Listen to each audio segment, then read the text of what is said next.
Damn it. ఏంటిటా కుండబద్దలు కొడతా అట్ట. నమస్కారం, కుండబద్దల ప్రేక్షకులకి స్వాగతం. నేను గౌతమ్ కాటా.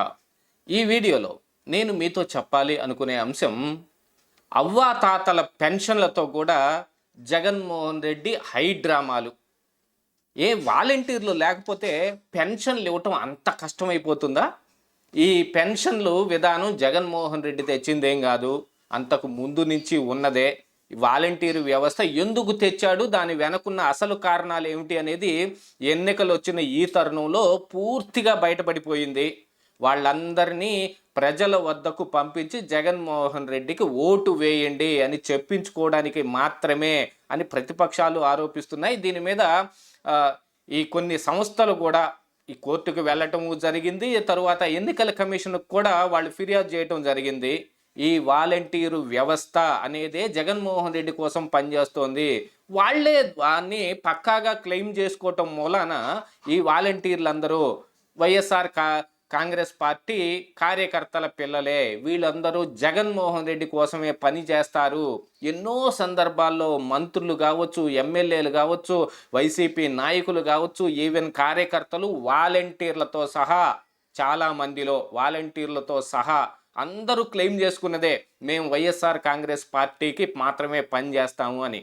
మరి అలాంటి వాళ్ళు ఎన్నికలు వచ్చిన తరుణంలో ఇప్పుడు పెన్షన్లు తీసుకెళ్ళిస్తే ప్రలోభాలకు గురి చేస్తారా చెయ్యరా అనే క్వశ్చన్ రైజ్ అవుదా? మరి దాన్ని ఏం దృష్టిలో పెట్టుకుని వీళ్ళు పనిచేశారో తెలియదు. అసలు జగన్మోహన్ రెడ్డి ఏదైనా ఒక మాట మాట్లాడాడు అని అంటే దాని వెనక కేవలం కుట్రే ఉంటుంది. ఆయన లోపల ఒక ఉద్దేశాన్ని పెట్టుకుని బయటకు మరొక ఉద్దేశాన్ని చెబుతూ ఉంటాడు. కానీ చేసే పనులు మొత్తం లోపల ఆయన అనుకునే దానికి మాత్రమే సంబంధించినవే ఉంటాయి. ఇలాంటి వాటన్నిటి తరుణంలో ఇప్పుడు వాలంటీర్లని ఎన్నికల విధులకు దూరంగా పెట్టాలనే దాంట్లోనూ, అందున ఇప్పుడు ప్రలోభాలకు గురి చేయకుండా ఉండటం కోసం ఈ వాలంటీర్ వ్యవస్థను మొత్తాన్ని దూరం చేయాలి అనే ఉద్దేశంతో మరి కొన్ని సంస్థలు కూడా ఈ ఎలక్షన్ కమిషన్కి ఫిర్యాదు చేశాయి. కమిషన్ కూడా అది నిజమే అని నమ్మింది కాబట్టి వాలంటీర్లను పక్కన పెట్టమన్నారు. అప్పుడు తెలంగాణలో ఎన్నికలు వచ్చినప్పుడు కూడా ఇలాంటి ఒక హై డ్రామాని కేసీఆర్ క్రియేట్ చేయబోయాడు. కాకపోతే ప్రజలు చాలా విఘ్నులు కాబట్టి, వాళ్ళకి అన్నీ అర్థమవుతాయి కాబట్టి వాళ్ళు తెలుసుకోదలుచుకుందంతా తెలుసుకుని కేసీఆర్కి బాగా సున్నం పెట్టారు. అందుకే ఆయన ఇంటికి పోవటం కూడా జరిగింది. అలాంటి ఒక హై డ్రామాని ఇప్పుడు జగన్మోహన్ రెడ్డి కూడా రక్తి కట్టిద్దామని, ఏదో వాలంటీర్లు లేకపోతే ఇక పెన్షన్లు రావు. అసలు అవ్వాతాతల్ని మోసం చేసింది ఎవరు? చంద్రబాబు నాయుడు కాదా?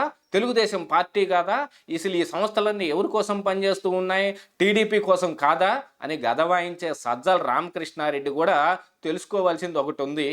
ఈ వాలంటీరు వ్యవస్థ లేకపోయినా కూడా పెన్షన్లు ఇచ్చారు ఆ రోజున. కాకపోతే ఇంటికి తెచ్చివ్వలేదు, పంచాయతీ ఆఫీస్కి వెళ్ళి తీసుకోవాల్సి వచ్చింది, లేదో గవర్నమెంట్ ఆఫీస్కి వెళ్ళి తీసుకోవాల్సి వచ్చింది. మరి అలాంటి కార్యక్రమాన్ని ఇంటికి తీసుకురావడం కోసం ఈ వాలంటీర్లను పెట్టుకుని మీరు ఎక్స్ట్రా కరిక్యులర్ యాక్టివిటీస్, కొన్ని సాధారణ సంబంధాలు కొన్ని ఉంటాయి, కావి కాకుండా కొన్ని వేరే అంతర్గతమైన సంబంధాలు, మా సభ్య సమాజానికి దాటి ఉండే కొన్ని సంబంధాలు ఉంటాయి. వాటిని ఎవరు యాక్సెప్ట్ చేయలేరు.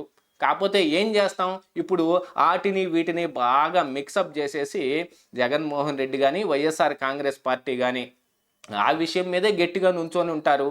ఏదో వాళ్ళు చెప్పేది మాత్రమే న్యాయమైనట్టు, వాళ్ళు మాట్లాడే మాట మాత్రమే న్యాయమైనట్టు.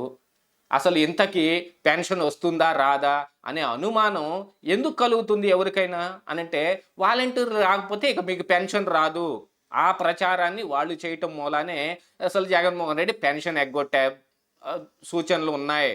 కాబట్టి ఈ వాలంటీర్ వ్యవస్థను కాకపోయినా వేరే వ్యవస్థల్ని ఏర్పాటు చేసుకుని వాళ్ళ ద్వారానైనా పెన్షన్ అందించాల్సిన అవసరం ఉంది అని ప్రతిపక్షాలు కూడా ఘోషిస్తూ ఉన్నాయి. ఎందుకంటే ఈ బండంతా ఎత్తి వాళ్ళ నెత్తిన వేయబోతున్నారు కాబట్టి వాళ్ళు మాట్లాడాల్సింది వాళ్ళు మాట్లాడతారు. మీ దొంగ పనిని మీరు చాటుగా చేసుకోకుండా దాన్ని బాహాటం చేసేసి ఈ వాలంటీర్లతోటి ప్రలోభాలకు గురి చేస్తూ, అసలు బిఎల్ఓలతోటి వాలంటీర్లు ఎందుకు వెళ్తారు అని ఎంతకుముందు ఎన్నోసార్లు ప్రశ్నించినా కూడా వాలంటీర్లతోటే జరిగింది. ఈ ఈ రాష్ట్రంలో 26 లక్షల పైచిలుకున్న దొంగ ఓట్లు ఉన్నాయి అనేది ఎలక్షన్ కమిషనే అంగీకరించింది. అందులో 10 లక్షలు కూడా తీసేశారో లేదో తెలియదు. ఎందుకు అనంటే మళ్ళీ ఈ వాలంటీరే. మరి ఇంత ఇలాంటి ఈ వాలంటీర్ని పెట్టుకుని ఇప్పుడు రేపు పెన్షన్ అందించమని ఇప్పుడు రేపొద్దున నెల ఫస్ట్ రాబోతుంది. ఇది మళ్ళీ 13వ తారీఖు ఎలక్షన్లు ఉన్నాయి కాబట్టి రెండోది 2 పెన్షన్లు ఇప్పుడు వాలంటీర్ల చేతుల మీదుగా ఇస్తే ఏమవుతుంది అని అంటే ఖచ్చితంగా ప్రలోభాలకే గురవుతారు. దీంతో పాటుగా ఈ పెన్షన్ ఇస్తున్నామని వాళ్ళు వేల రూపాయలు డబ్బులు చేతిలో పట్టుకొని తిరుగుతూ ఉంటారు. ఎలక్షన్ కమిషన్ కోడ్ ఉంది, ఇప్పుడు మోడల్ కోడ్ ఆఫ్ కాండక్ట్ ఉంది కాబట్టి ఎవరైనా సరే బయట మనం ఒక 50,000 తీసుకెళ్తున్నాం అనుకోండి, దాన్ని వెంటనే పట్టేసుకొని వాళ్ళు ఏం చేస్తారు, దాన్ని జప్తు చేసేసి దీనికి సరైన పత్రాలు చూపించండి, మీరు ఎలక్షన్కి వాడకుండా ఉంటామనే దాని మీదకి మాకు ప్రూఫ్ చూపించండి అని మన నానా రకాలుగా వేధిస్తారు. ఇప్పుడు ఈ ఫస్ట్ వచ్చింది పెన్షన్లు ఇస్తున్నాం, 5వ తారీఖు దాకా ఇస్తాం, 7 దాకా ఇస్తాం, ఇప్పుడు రేపు 3 నుంచి పెన్షన్లు ఇస్తామని చెబుతున్నారు కానీ ఇస్తారో ఎవరో తెలియదు. కానీ 3 నుంచి ఇవ్వటం కోసం వీళ్ళందరూ డబ్బులు వాలంటీర్లే గనక పెన్షన్లు ఇచ్చేటట్టయితే వాళ్ళు జేబులో ₹1,00,000 పెట్టుకుని తిరుగుతూ ఉంటారు. ఎప్పుడు పట్టుబడినా ఇవి పెన్షన్ డబ్బులే అని చెబుతుంటారు. వాటన్నిటి కోసమే కదా దీన్ని వాడుకుందామని. మరి సజ్జల రామకృష్ణారెడ్డి దీనికేం సమాధానం చెబుతాడు? ఏం చెప్పడు. ఆయన చెప్పాల్సింది ఆయన మదిలో ఉన్నది, జగన్మోహన్ రెడ్డి మదిలో ఏది ఉందో మైక్ ముందు ఈయన అది వాగేసి వెళ్ళిపోవటం తప్ప వేరే చేసేదేముండదు. సరే, ఇప్పటికీ ప్రెస్ మీట్ పెట్టి ఈ రోజుకి కూడా ఆయన గవర్నమెంట్ సర్వెంట్ లాగానే ఉన్నాడు. మరి ఆయన జీతం తీసుకుంటున్నాడు, గవర్నమెంట్ డబ్బులు తీసుకుంటున్నాడు అని అంటే చంద్రబాబు నాయుడు గురించి ఆయన విమర్శించే హక్కు ఇప్పుడు ఆయనకి ఏముంటుంది? మోడల్ కోడ్ ఆఫ్ కాండక్ట్ ఇప్పుడు అమల్లో ఉంది. సజ్జల రామకృష్ణారెడ్డి మాటలను కూడా ఎలక్షన్ కమిషన్ చర్యలు తీసుకోవాల్సిన అవసరం ఉంది. ఆయనకి సంజాయిషి అడగాల్సిన అవసరం ఉంది. ఆయనకి ఇస్తున్న జీతం ఆపాల్సిన అవసరం ఉంది. ఆయనకి ఇచ్చే కారు కట్ చేయాల్సిన అవసరం ఉంది. విపక్ష నాయకుల్ని ఆయన ఆ ఇష్టం నోటికి వచ్చినట్టు మాట్లాడుతున్నాడంటే ఆయన ఏమన్నా వైఎస్ఆర్ కాంగ్రెస్ పార్టీ కార్యకర్త, నాయకుడా, లేకపోతే మన ఆంధ్రప్రదేశ్ రాష్ట్రానికి సలహాదారా?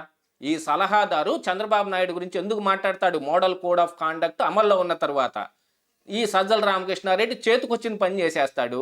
కాకపోతే ఎలక్షన్ కమిషను ఏదో అడపా ఇదేదో జగన్మోహన్ రెడ్డికి ఉపయోగపడుతుందేమో, ఈ వాలంటీర్ వ్యవస్థని మనం ఈ పెన్షన్లు ఇవ్వకుండా దూరం చేస్తే అనేమన్నా ఇచ్చారేమో తెలియదు. కానీ ఎందుకంటే ఎలక్షన్ కమిషన్ ఎవరి చేతుల్లో ఉంది మనందరికీ బాగా తెలుసు. మొన్ననే కొత్తగా 2 ఎలక్షన్ కమిషనర్లు ఎలా అపాయింట్ వచ్చారనేది కూడా మనం తెలుసుకున్నాం, చాలా వీడియోల్లో చెప్పుకున్నాం. వీటన్నిటి తరువాత మరి బీజేపీకి జగన్మోహన్ రెడ్డికి ఉన్న బంధంతో వీళ్ళు ఏమైనా అలా వ్యవహరిస్తున్నారా అనే అనుమానం రాదా? ఇక అవ్వాతాతలని ఈ చంద్రబాబు నాయుడు కనీసం ముద్ద అన్నం కూడా తినిచ్చేటట్టు లేడు అని వీళ్ళు మాటలు మాట్లాడుతుంటే అంత దూరం దాకా ఎందుకు తీసుకొచ్చారు?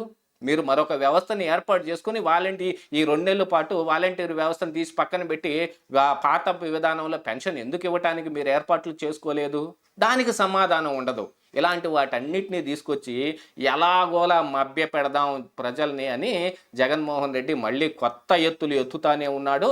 అసలు అవ్వాతాతలకి పెన్షన్ రాకపోతే ఆ పాపం మాత్రం జగన్మోహన్ రెడ్డినే చుట్టుకుంటుంది. ఇదే ఈరోజు కుండబద్దలు.